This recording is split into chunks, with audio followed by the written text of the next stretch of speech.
can get very immersive, so some people don't know what to do, and that's why I'll be making this guide. So something you're always going to want to do in terms of PvP is be a sword main for most of the time.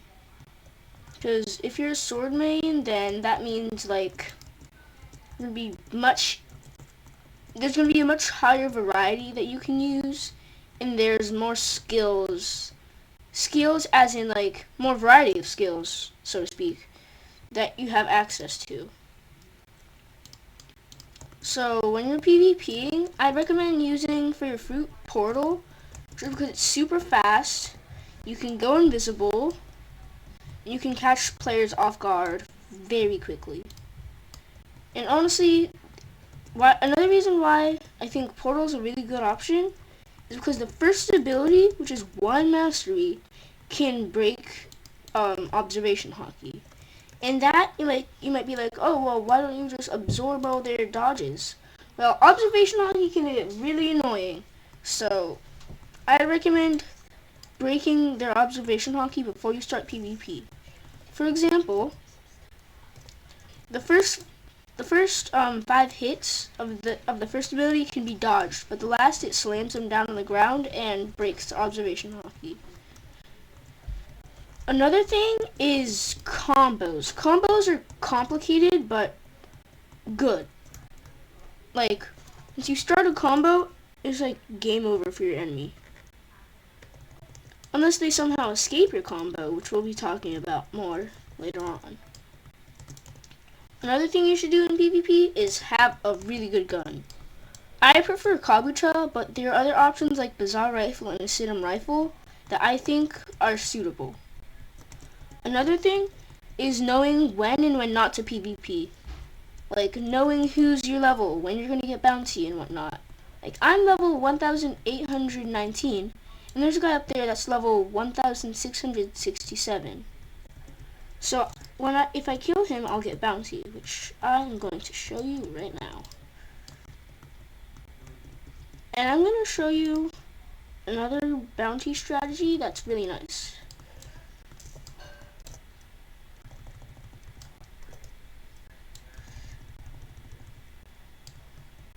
So yeah, he spent all his time chatting, but I did end up getting bounty, so that's nice. And let me check my bounty. 2.66, that's really good. I'm getting to 2.7. So yeah, another thing you should do in PvP, be very unpredictable. As in, like, when you're moving around, just don't move around in a straight line. Move in like zigzag, backwards, up, sideways, downwards. Be unpredictable, but have a strategy in mind. Like, if you're just running in a straight line, your opponent can easily cut you off with like Kabucha X or a certain move like that. Because prediction. And prediction is something you're really going to need in terms of PvP. When you're trying to fight someone and you can't predict where they're going, it's going to be really hard to start a combo. Say, for example, I'm fighting this guy that's just moving around and just circling like this. And if he's just circling, then I'll know which point he's going to be, and I'm going to try to predict when. And that's where prediction comes in. And that's when prediction really comes in handy. If you know where your opponent's going to be, if you just aim that way, then it's going to be really easy to start a combo.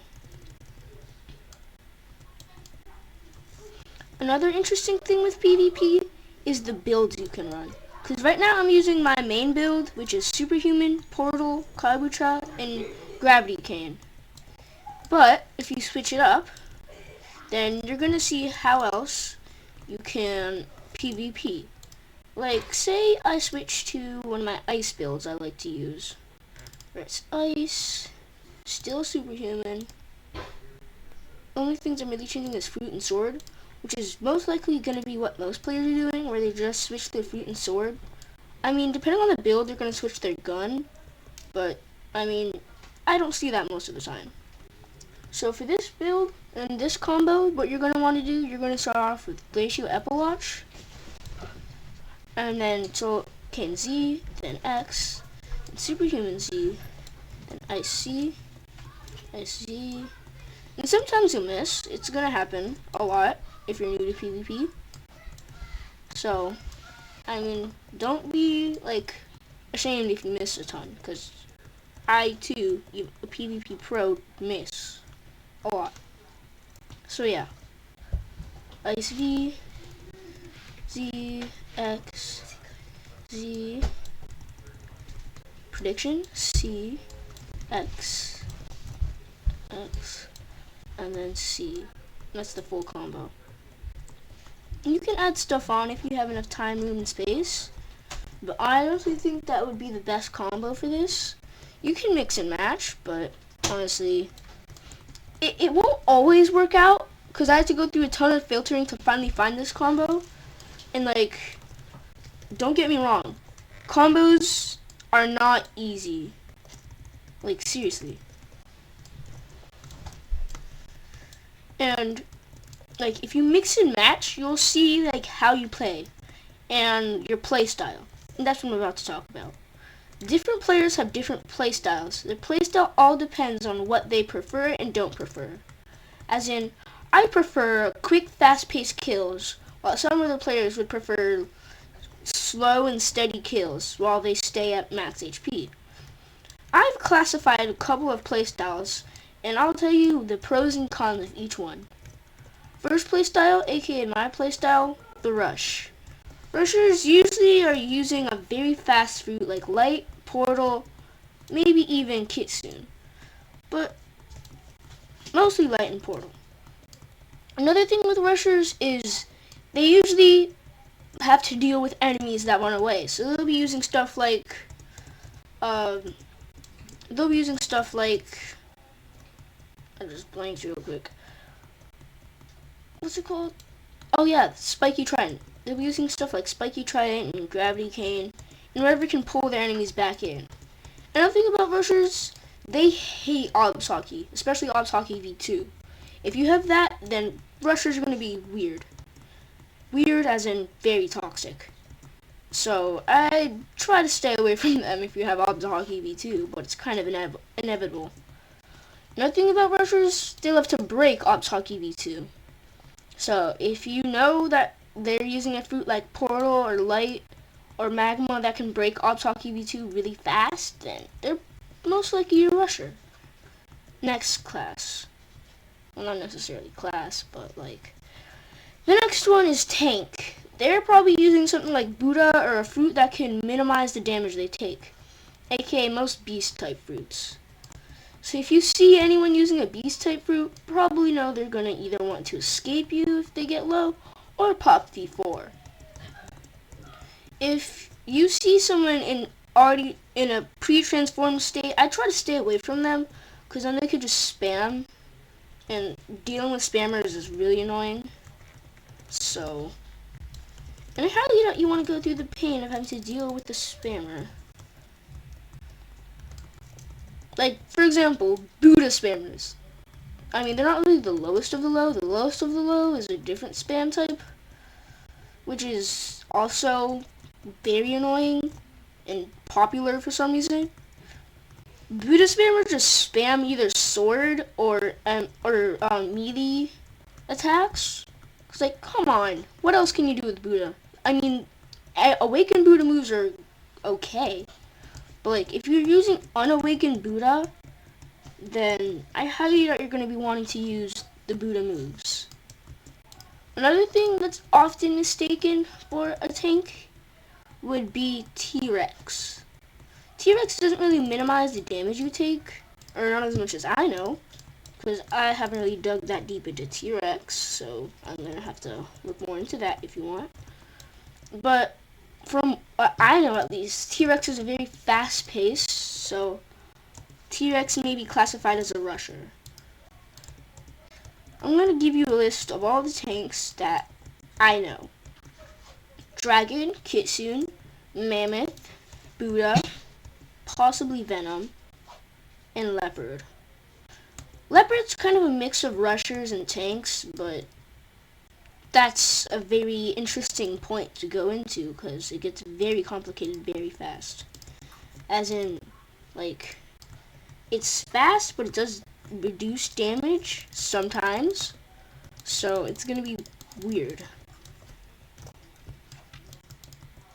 Another thing in another class is the lowest of the low. The deepest in the ditch. Hackers. Those guys just insta-kill everyone they come across, even if they're level 1. Like, I'm not joking. I got insta-killed by a level 1 hacker. Like, seriously, that doesn't make sense. You're saying that a level 1 killed me because, well, they're hacking. And I do not recommend being a hacker because you're probably going to get reported and your account's probably going to get deleted. If you spent Robux on the game, oh well, your account's deleted. It's gone. You can't, like, rejuvenate it. I mean, maybe you can if you talk to the Roblox admins. But I highly doubt they'll give you a second chance. Because, like, you hacked in Roblox. And that could seriously endanger other people's accounts and whatnot. So, just don't be a hacker, period. And also, another interesting thing about hackers, they tend to act as if they're not hacking. They tend to say, oh, I'm not hacking, while they're literally insta-killing people. Like, come on. And another interesting point to make about hackers, like, seriously, does it make sense for you to be hacking in this game? There are a bunch of people that spend good time, precious time on this game. And, like, seriously, you're ruining them. You're ruining all the time they spent. You're not helping anyone. So that's just a point I want to make. And if you're a hacker, good for you. Some point, your account's going to be gone, and I don't blame me. Blame yourself, because you're the one who's been hacking. Okay, getting off of that point, there's also another class that's extremely versatile. And that class is the one, the only stun class. Which, I mean, a lot of fruits and a lot of swords do have stun moves, but this class will contain stuff like ice, dark, possibly even light awakened. But the stun class seems to be very skilled, but not skilled and very annoying. So I'd watch out for stun class people. Stun class people often run stuff like Acidum Rifle or Soul Cane, maybe even, what was it? There was another sword. Yeah, maybe even Yama. But the Yama stun's weird. Stun as in like pause time. Infernal Hurricane is what I'm talking about, where it pulls them towards you, or towards the end of the Infernal Hurricane. So, stun people are usually toxic. As in, like, they'll spam easy and cope in chat every kill they get. So, I'd be kind of cautious when you go up to them. Cautious as in, like, don't try to retaliate when they say easy and whatnot, because it's in their blood. So,